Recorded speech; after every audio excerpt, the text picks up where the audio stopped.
Imagine raising nearly $2 billion, hiring Hollywood's biggest stars, and launching an app the entire entertainment industry believed could challenge Netflix itself. Now imagine losing everything in just 6 months. This is the story of Quibi, the billion-dollar streaming app that was supposed to change entertainment forever and became one of Silicon Valley's fastest failures.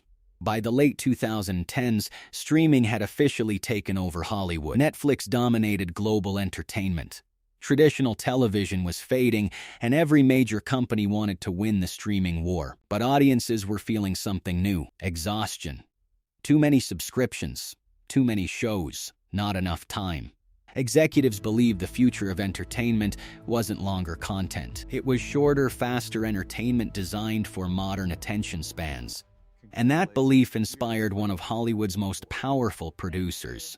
Jeffrey Katzenberg had already helped build Disney's animation empire and co-founded DreamWorks.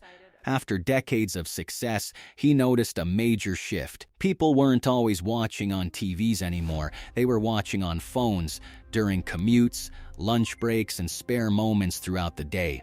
So he launched a bold new idea: Quibi, short for Quick Bites. The concept was simple but ambitious. Hollywood-quality storytelling delivered in episodes under 10 minutes, designed exclusively for mobile phones.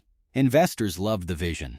Before the app even launched, Quibi raised $1.75 billion, making it one of the most well-funded entertainment startups in history. This wasn't just another app. It looked unstoppable. Meg Whitman, the former CEO of Hewlett-Packard, joined as chief executive. Major studios signed deals. A-list actors and directors rushed to create original shows. Quibi spent more than $1 billion producing premium content, action series, comedies, reality shows, and cinematic dramas made specifically for mobile viewing. Media outlets called it the future of streaming.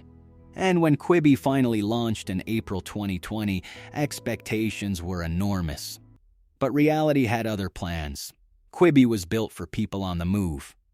Short episodes for commuters. Entertainment for busy lifestyles. Then, just weeks before launch, the world changed. COVID-19 lockdowns forced millions of people to stay home. Commutes disappeared overnight. Instead of watching content on phones, audiences turned back to televisions. Netflix usage exploded. YouTube and TikTok grew faster than ever. But Quibi, designed entirely for mobile viewing, suddenly solved a problem that no longer existed. Its greatest strength became its greatest weakness. And the challenges kept growing. Quibi allowed viewing only on phones at launch. No TV support. No easy casting. Even worse, users couldn't screenshot or share clips online. In an era driven by social media virality, Quibi accidentally removed the very tools that help entertainment spread. Then came pricing. While competitors offered free platforms or massive libraries, Quibi asked users to pay monthly for a completely new service with unfamiliar shows. Millions downloaded the app out of curiosity. But curiosity didn't turn into loyalty. Within weeks, growth slowed. Viewers stopped returning. Despite high production value and famous actors, audiences simply didn't connect with the experience. Quibi had invested billions into content before proving people actually wanted the product. By mid-2020, the numbers told a brutal story. Subscriber growth stalled. Investor confidence faded. Inside the company, pressure intensified. And only 6 months after launch, Quibi announced it was shutting down. Nearly $2 billion disappeared. Employees lost jobs. Entire shows vanished almost overnight. What had once been called Netflix's biggest future competitor became one of the most expensive failures in tech history. But the real lesson goes deeper. Quibi didn't fail because it lacked money. It didn't fail because it lacked talent. It failed because it misunderstood human behavior.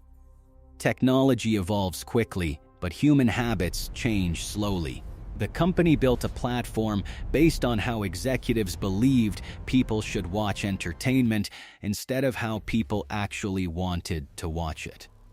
And that's the strange truth about innovation. Sometimes the biggest failures aren't small startups struggling to survive, they're billion-dollar ideas launched at exactly the wrong moment. Quibi tried to reinvent entertainment. Instead, it became a powerful reminder that timing, behavior, and understanding your audience matter more than money, hype, or even Hollywood itself. Because in the end, even the most ambitious ideas can fail if they solve the wrong problem.